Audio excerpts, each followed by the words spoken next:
Hello दोस्तों, good evening, जय श्री कृष्णा, राधे राधे। आप सबका स्वागत है मेरे YouTube channel Hindi with Urmila में। आज का हमारा टॉपिक रहने वाला है उत्पत्ति के आधार पर शब्द दो हो गए थे ना, तत्सम तद्भव। अब होगा देशज विदेशी और एक होता है संकर शब्द, उनके बारे में बताएंगे आपको। तो पहला देखो आप, देशज शब्द। देशज शब्द किसे कहेंगे अपन?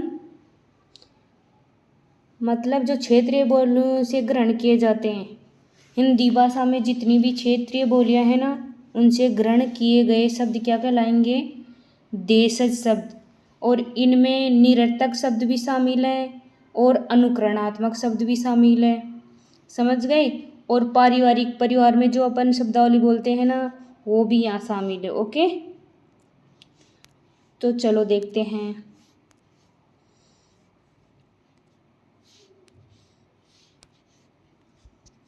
देखें,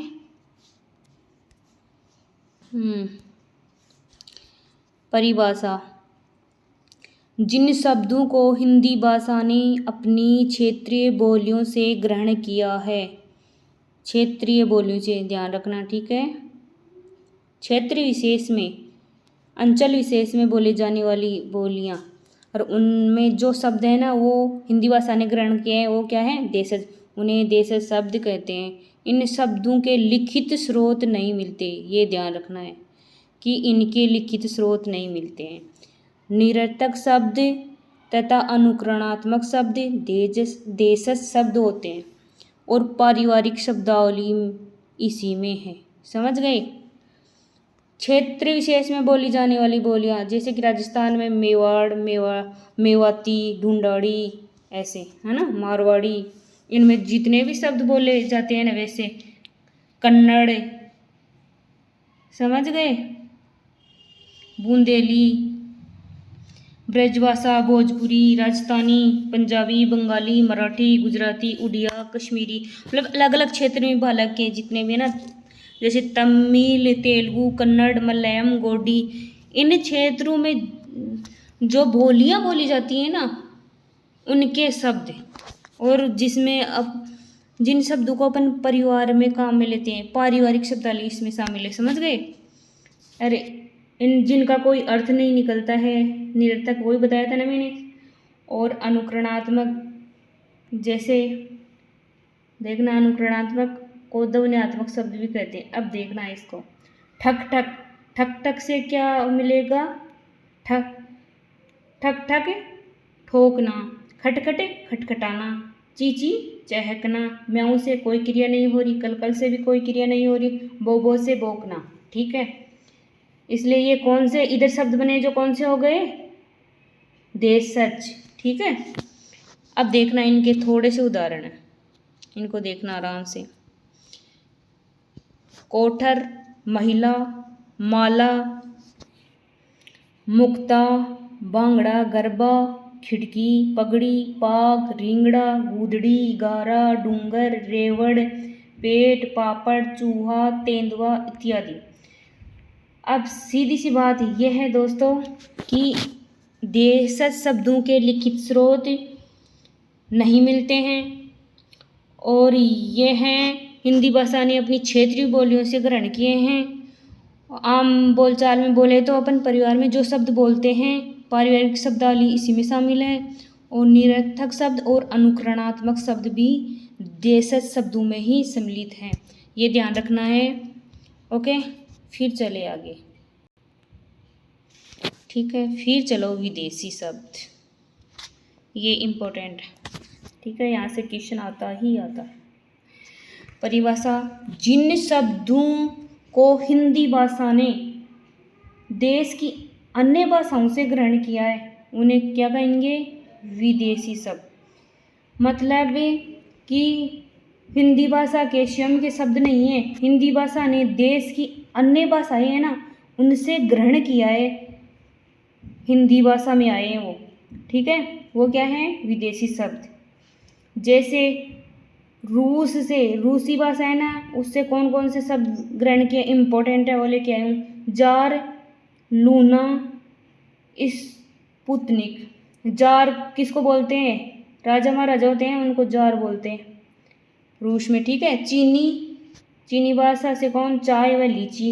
जापानी भाषा से रिक्शा, सुनामी, सयोनारा। सयोनारा का मतलब बाय बाय टाटा अपन बोलते हैं ना, वो जापानी बोलते हैं जापानी भाषा में। फ्रांसीसी इंपॉर्टेंट है ये, यहाँ से पूछे जाते हैं क्वेश्चन। अंग्रेज, कूपन, कारतूस, रेस्टोरेंट।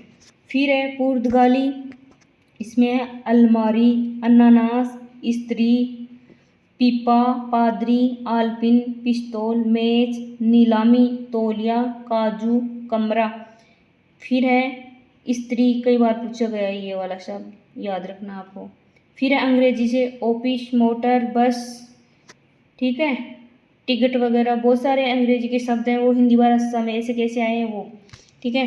फिर है डच से तुरुप, बम, याद रखना, बम कौन सी भाषा का शब्द है, डच। तुर्की से उर्दू, कैंची, कुल्ली, चेचक, चम्मच, चमचा, चाकू, चारपाई, कालीन, सराय, लाश, मुगल, बेगम, तोप, बारूद। ये किसके हैं, तुर्की के। बम है, बम किसका है, डच का, और बारूद किसका है, तुर्की का, ठीक है। यहाँ तक ध्यान रखना है। फिर चलो आगे चलते हैं। फिर है अरबी भाषा से कौन कौन से ग्रहण किए, अकल, आदमी, औरत। आदमी, औरत, अकल, अमीर, किताब, कीमत, किस्म, किस्मत, कातिल, कर्ज, दुकान, दीवान, दुनिया। ये कौन सी भाषा के हैं, अरबी भाषा के, ठीक। फिर है फारसी भाषा के, अभी यहाँ है थोड़ा सा ट्विस्ट हिंदी वाला। चपरासी, वकील, सिपाही, किशमिश, मुनक्का, मौजा, हिंदी, हिंदू, हिंदुस्तान। देखा, हिंदी, हिंदू, हिंदुस्तान हिंदी के शब्द नहीं है, ये किसके हैं, फारसी के। दीदार, पायजामा।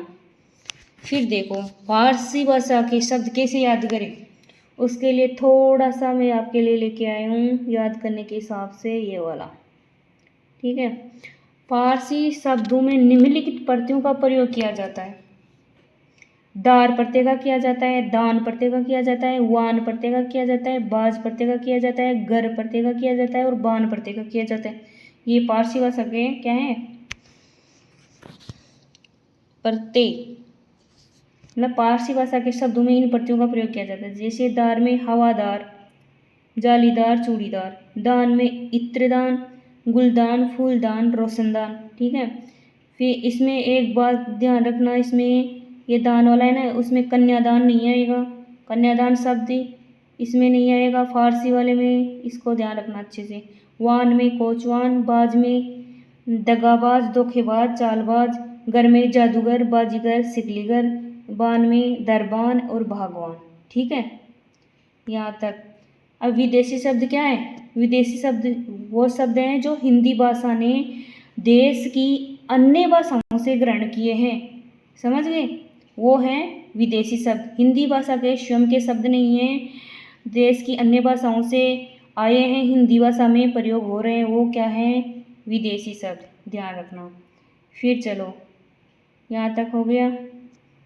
अब देखो उत्पत्ति के आधार पर शब्द थे 4, तत्सम, तद्भव और देशज और विदेशी, जो मैंने आपको करवा दिया। फिर ये संकर और अनुकरणात्मक शब्द मैंने करवा दिया आपको। संकर वाला देख लो, संकर शब्द, संकर का मतलब ही होता है मिश्रण, मतलब इसमें क्या होता है कि जो भाषाएं हैं ना दो अलग अलग होगी और उनसे मिलकर एक शब्द बनेगा, वो क्या कहलाएगा, संकर शब्द। तो देखते हैं परिभाषा, दो अलग अलग भाषाओं से के मेल से बने शब्दों को संकर शब्द कहते हैं। दो अलग अलग भाषाओं के मेल से बने शब्दों को संकर शब्द कहते हैं। जैसे डबल रोटी, डबल अंग्रेजी का शब्द है और रोटी किसका है, हिंदी का है। और रेल अंग्रेजी का है और गाड़ी हिंदी का है। रेल अंग्रेजी का हो और यात्रा किसका है, संस्कृत का है। और टिकट अंग्रेजी और घर हिंदी का है। सज्जा प्राप्त, सज्जा है उर्दू का और प्राप्त है संस्कृत का। नेक नियत, नेक है फारसी का और नियत है अरबी का। वर्ष और गांठ, वर्ष है संस्कृत का और गांठ है किसका, हिंदी का। मांग पत्र, मांग है हिंदी का और पत्र है संस्कृत का। ऐसी समझ गए। दो अलग अलग भाषाओं से बने शब्द क्या कहलाएंगे? संकर शब्द। ठीक, अब चलो इसका रिवीजन कर लेते हैं। पहला पढ़ा अपन ने देशज शब्द। कौन सा? देशज। परिभाषा, जिन शब्दों को हिंदी भाषा ने अपनी क्षेत्रीय बोलियों से ग्रहण किया है उन्हें देशज शब्द कहते हैं। इन शब्दों के लिखित स्रोत नहीं मिलते हैं। निरर्थक शब्द तथा अनुकरणात्मक शब्द देशज होते हैं। पारिवारिक शब्दावली इसी में है। ठीक है, लिखित स्रोत नहीं मिलते हैं और हिंदी भाषा ने अपने देश की क्षेत्रीय बोलियों से ग्रहण किए हैं। और निरर्थक शब्द होते हैं, इनमें अनुकरणात्मक शब्द होते हैं और पारिवारिक शब्दावली भी इसी में शामिल है। यहाँ तक क्लियर है। फिर अनुकरणात्मक शब्द क्या होते हैं वो यहाँ है। अनुकरणात्मक का ही दूसरा नाम है ध्वन्यात्मक। से टक टक, टक टक से क्या होगा? खटखटे, खटखटाना। चीची, चहकना। म्याऊं से कोई क्रिया नहीं, कल से कोई क्रिया नहीं, बो से भोंकना। ठीक है, ठक ठक ठोकना होता है। ठीक है। देशज, अब देशज शब्दों के कुछ इंपॉर्टेंट उदाहरण थे, शब्द थे वो मैं लाई। कोटर, महिला, माला, मुक्ता, भांगड़ा, गरबा, खिड़की, पगड़ी, पाग, रिंगणा, गुदड़ी, गारा, डूंगर, रेवड़, पेट, पापड़, चूहा, तेंदुआ। ये शब्द है ना, ये वाले वो शब्द हैं जो परीक्षा में बार बार रिपीट हुए हैं। ठीक है, चलो अब विदेशी शब्द। विदेशी शब्द किसे कहेंगे? विदेशी शब्द उसे कहेंगे जिन शब्दों को हिंदी भाषा ने अन्य देश की भाषाओं से ग्रहण किया है उन्हें विदेशी शब्द कहते हैं। मतलब वो स्वयं हिंदी के शब्द नहीं हैं, देश की अन्य भाषाओं से हिंदी भाषा ने ग्रहण किए हैं, वो है विदेशी शब्द। ठीक है, विदेश में अब देखो कि हिंदी भाषा ने कौन कौन सी भाषाओं से शब्द ग्रहण किए, उनमें इम्पोर्टेंट है वो मैं आपके लिए ले आई हूँ। वो है रूसी भाषा से जार, लूना, स्पुतनिक। चीनी भाषा से चाय, लीची। जापानी से रिक्शा, सुनामी, श्योनारा। जापानी वाले तो याद ही कर लेना, ये तो कई बार ही पूछ गए। फ्रांसीसी से अंग्रेज, कूपन, कारतूस, रेस्टोरेंट, ये भी इम्पोर्टेंट। पुर्तगाली से अलमारी, अन्नास, स्त्री, पीपा, पादरी, आलपिन, पिस्तौल, मेज, नीलामी, तौलिया, काजू, कमरा। ठीक, तो अंग्रेजी से ऑफिस, मोटर, बस। डच से तुरुप, बम। तुर्की से उर्दू, कैंची, कुल्ली, चेचक, चम्मच, चमचा, चाकू, चारपाई, कालीन, सराय, लाश, मुगल, बेगम, तोप, बारूद। बम और बारूद का ध्यान रखना। बम कौन सी भाषा का है? यह है डच का। विदेशी भाषा डच है ना, उसका है शब्द बम और तुर्की का है बारूद। ठीक है, अरबी भाषा से अकल, आदमी, औरत। आदमी, औरत, अकल और अमीर, ये तो अरबी से ही ऐसे ही याद हो जाएंगे आपको, इस अक्षर से याद हो जाएंगे। अकल, आदमी, औरत और अमीर, यहाँ तक तो ठीक है। फिर है किताब, कीमत, किस्में, किस्मत, कातिल, कर्ज, दुकान, दीवान, दुनिया। फिर है फारसी से चपरासी, वकील, सिपाही, किशमिश, मुनक्का, मोजा, हिंदी, हिंदू, हिंदुस्तान, दीदार, पायजामा। फिर है फारसी शब्दों में निम्नलिखित प्रत्ययों का प्रयोग किया जाता है। फारसी शब्दों में ध्यान रखना, दार, दान, वान, बाज, गरिबान।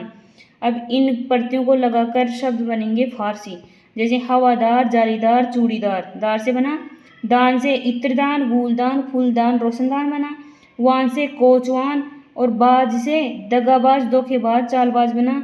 और गर से जादूगर, बाजीगर, सिकलीगर बना। और बान से दरबान, बागवान बना। अब यहाँ ध्यान रखना है दान वाले में कि यहाँ ये दान है ना, इसमें कन्यादान शब्द नहीं आएगा, इसका ध्यान रखना। कई बार पूछा जाता है, ऑप्शन में देते हैं, उसमें एबेसेदा में दान, कन्यादान भी शब्द दे देते हैं, बच्चे भूल जाते हैं, उसको भी कर देते हैं। ठीक है, तो ध्यान रखना फारसी शब्द नहीं है कन्यादान। ठीक हो, चलो आगे चलते हैं। फिर है संकर शब्द। संकर का मतलब क्या होता है? मिश्रण। किसका मिश्रण? अलग अलग भाषाओं का। ठीक है, अलग अलग भाषाओं से बने शब्द क्या कहलाते हैं? संकर शब्द। देखो अब इसकी परिभाषा, दो अलग अलग भाषाओं के मेल से बने शब्दों को संकर शब्द कहते हैं। देखना, जैसे उदाहरण दिया है, डबल रोटी, डबल है अंग्रेजी का और रोटी है हिंदी का। रेलगाड़ी, रेल अंग्रेजी का शब्द है और गाड़ी हिंदी का शब्द है। रेल यात्रा, रेल है अंग्रेजी का शब्द है और यात्रा संस्कृत का शब्द है। टिकट, घर, टिकट है अंग्रेजी का शब्द है और घर है हिंदी का शब्द है। ठीक है, यहाँ तक। फिर है सजा, प्राप्त, सजा है उर्दू का शब्द है और प्राप्त है संस्कृत का। फिर है नेक, नियत, नेक है फारसी का शब्द है और नियत है अरबी का शब्द है। वर्षगांठ, संस्कृत का, वर्ष संस्कृत का है और गांठ है हिंदी का। मांग पत्र, मांग है हिंदी का और पत्र है संस्कृत का। इस प्रकार संकर शब्द क्लियर है कि इसमें क्या होगा, अलग अलग भाषाओं के मेल से बने होंगे ये शब्द। दो अलग अलग भाषाएं होंगी, अंग्रेजी हिंदी भी हो सकती है, अंग्रेजी संस्कृत भी हो सकती है, उर्दू फारसी भी हो सकती है, अरबी फारसी भी हो सकती है, ऐसे हो सकता है ना। ठीक है, यहाँ तक क्लियर। आज की ये हमारी क्लास समाप्त हुई और अपना एक और है शब्द विचार वाला। किसके आधार पर, विकार या रूप परिवर्तन के आधार पर, विकारी और अविकारी।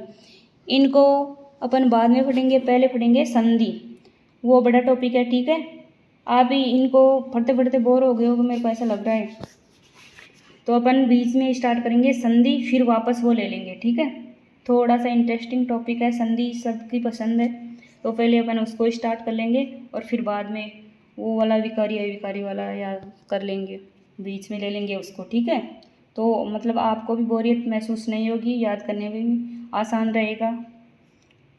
तो चलो दोस्तों, आज की हमारी ये क्लास समाप्त हुई।